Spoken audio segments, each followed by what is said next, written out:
ಸಮಾಜದಲ್ಲಿ ಶಾಂತಿ ಸ್ಥಾಪನೆಗಾಗಿ ಕ್ರಾಂತಿ ಮಾಡಲೇಬೇಕಾಗಿದ್ದು ಅನಿವಾರ್ಯ ಅಂತ ಹೇಳಿ ಪೋಸ್ಟ್ ಹಾಕೊಂಡಿದ್ದ ವಸಂತ್ ಗಿಳಿಯಾರ್. ಕ್ರಾಂತಿ ಮಾಡಿದ್ರೆ ಶಾಂತಿ ಕಾಪಾಡಲ್ವೋ, ಶಾಂತಿ ಸ್ಥಾಪನೆ ಕೂಡ ಆಗಲ್ವೋ? ಮುಟ್ಟಾಳ. ಧರ್ಮದ ನಾಡಲ್ಲಿ, ಧಾರ್ಮಿಕ ಕ್ಷೇತ್ರದಲ್ಲಿ, ಧರ್ಮಸ್ಥಳದಲ್ಲಿ ಗೂಂಡಾರಾಜ್ಯ, ರಾಮರಾಜ್ಯನೋ ಅಥವಾ ಗೂಂಡಾರಾಜ್ಯನೋ ಇಡೀ ರಾಜ್ಯದ ಜನತೆ ನೋಡ್ತಾ ಇದ್ದಾರೆ.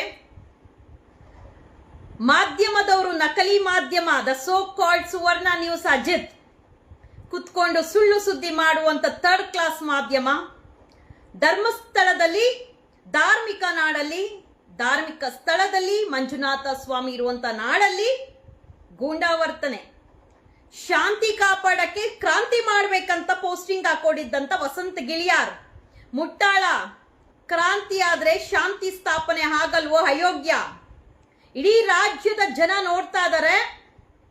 ಯೂಟ್ಯೂಬರ್ಸ್ ಮೇಲೆ ಸಂಚಾರಿ ಸ್ಟುಡಿಯೋ, ಕುಡ್ಲಾರಾಮ್ ಪೇಜ್ ಹಾಗೆ ಯುನೈಟೆಡ್ ಒಬ್ಬ ಕ್ಯಾಮ್ರಾಮನ್ 3 ಜನದ ಮೇಲೆ ಹಲ್ಲೆ ನಡೆದಿದೆ. ಎಲ್ಲಿ ಹಲ್ಲೆ ನಡೆದಿರೋದು?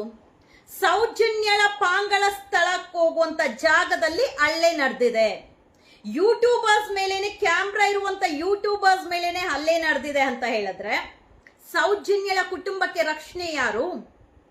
SP ಏನ್ ಮಾಡ್ತಾ ಇದ್ದಾರೆ? ದಕ್ಷಿಣ ಕನ್ನಡದ SP, ಶಾಂತಿ ಕಾಪಾಡಬೇಕಾಗಿರುವಂತ SP ಗೂಂಡಾ ರಾಜ್ಯ ಮಾಡಿಕೊಂಡು ಧಾರ್ಮಿಕ ಕ್ಷೇತ್ರದಲ್ಲಿ ತನಿಖೆ ನಡೀತಾ ಇದ್ರೆ, SIT ತನಿಖೆ ನಡೀತಾ ಇದೆ. ಪೊಲೀಸ್ ಅವರು ಕರೆಕ್ಟ್ ಆಗಿ ತನಿಖೆ ನಡೆಸ್ತಾ ಇದ್ದಾರೆ. ಸತ್ಯತೆ ಹೊರ ಬರುತ್ತೆ.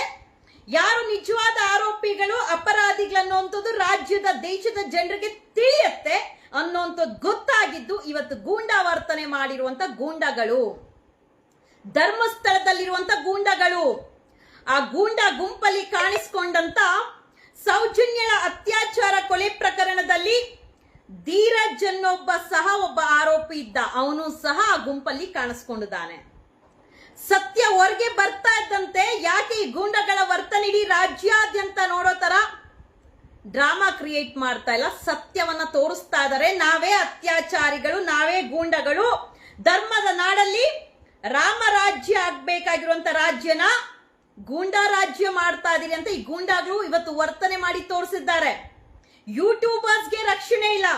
ಇವತ್ತು ಸ್ಯಾಟಲೈಟ್ ಮಾಧ್ಯಮದಲ್ಲಿ ಬರ್ದಿರುವಂತ ಸತ್ಯತೆಗಳು ಯೂಟ್ಯೂಬರ್ಸ್ ಹಗಲು ಇರುಳು, ಅದು ಮುಖ್ಯವಾಗಿ ಸಂಚಾರಿ ಸ್ಟುಡಿಯೋ ಮತ್ತೆ ಕುಡ್ಲಾರಾಮ್ ಪೇಜ್ ನಿರಂತರವಾಗಿ ಸುದ್ದಿ ಪ್ರಸಾರ ಮಾಡ್ಕೊಂಡ್ ಬರ್ತಾ ಇರೋರ್ ಮೇಲೆ ಹಲ್ಲೆ ಮಾಡಿದ್ದಾರೆ ಅಂತಂದ್ರೆ, ಆ ಹಲ್ಲೆ ಮಾಡಿದ್ದಂತ ಸಮಯದಲ್ಲಿ ನೂರಾರು ಜನ ಸ್ಕಾರ್ಪಿಯೋ, ಓಮ್ನಿ, 2 ವೀಲರ್ ಅಲ್ಲಿ, ಬೈಕ್ ಅಲ್ಲಿ ಬಂದು ಏಕಾಏಕಿ ಅವ್ರ ಮೇಲೆ ದಾಳಿ ಮಾಡಿ ಅವರ ಕ್ಯಾಮ್ರಾನೆಲ್ಲ ಒಡೆದಾಕಿ ಅವರ ಮೇಲೆ ಮಾರಣಾಂತಿಕ ಹಲ್ಲೆ ಮಾಡಿ ಹಾಸ್ಪಿಟಲ್ಗೆ ಅಡ್ಮಿಟ್ ಆಗುವಂತ ಸಿಚುವೇಶನ್ ತಂದಿಟ್ಟಿದಾರಲ್ವಾ?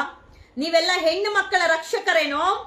ನೀವೆಲ್ಲ ಹೆಣ್ಣು ಮಕ್ಕಳನ್ನ ಅಣ್ಣನ ತರ ಚಪ್ಪಲದ ತೇವಲಿಗೆ ತಿಂದು ತೀಟೆ ತೀರಿಸ್ಕೊಳ್ಳುವಂತ ರಾಕ್ಷಸರು, ಕಾಮುಕರು. ನಿಮ್ಮ ಬಣ್ಣ ಎಲ್ಲಿ ಬಯಲಾಗುತ್ತೆ ಅಂತ ಹೇಳಿ ಸತ್ಯವನ್ನು ತೋರ್ಸಕ್ಕೆ ಹೋಗಿರುವಂತ ಆ ಯೂಟ್ಯೂಬರ್ಸ್ ಮೇಲೆ ನೀವು ಹಲ್ಲೆ ಮಾಡ್ತೀರಾ ಅಂದ್ರೆ ನಿಮ್ಮಂತ ನೀಚರು, ನೀವು ತಾಯಿ ಹೊಟ್ಟೆಲಿ ಹುಟ್ಟಿದೀರಾ? ಇಲ್ಲ ಅಂದ್ರೆ ನೀವು ಯಾರು ಕಳ್ಸಿದ್ನಲ್ಲ ಹರ್ಷೇಂದ್ರ, ಅವನು ಹೊಟ್ಟೆಗೆ ಹುಟ್ಟಿದೀರಾ? ಯಾರು ಹುಟ್ಟಿದ್ದಾರೆ? ನಿಮ್ ತಾಯಿನೇ ಎತ್ತಿದಾರ? ಬೇರೆ ಯಾರಾದ್ರೂ ಎತ್ತಿದಾರ? ಗೂಂಡಾಗಳ ಅಜಿತ್ ಹನುಮಕ್ಕರ್, ಮಾಧ್ಯಮ ಲೋಕಕ್ಕೆ ನೀನೊಬ್ಬ ನಾಚಿಕ್ಕೇಡಿನ ಅವಿವೇಕಿ, ಬೇವರ್ಸಿ. ನೀನು ಮಾಧ್ಯಮದವನೇನೋ? ನೀನ್ ಮಾಧ್ಯಮದವನಾಗಿದ್ರೆ ಸತ್ಯ ಪ್ರಸಾರ ಯಾಕೆ ಇವತ್ತು ಜನರು ಯಾರು ಸ್ಯಾಟಲೈಟ್ ಚಾನಲ್ ನೋಡೋದಿಲ್ಲ? ಎಲ್ಲಾರು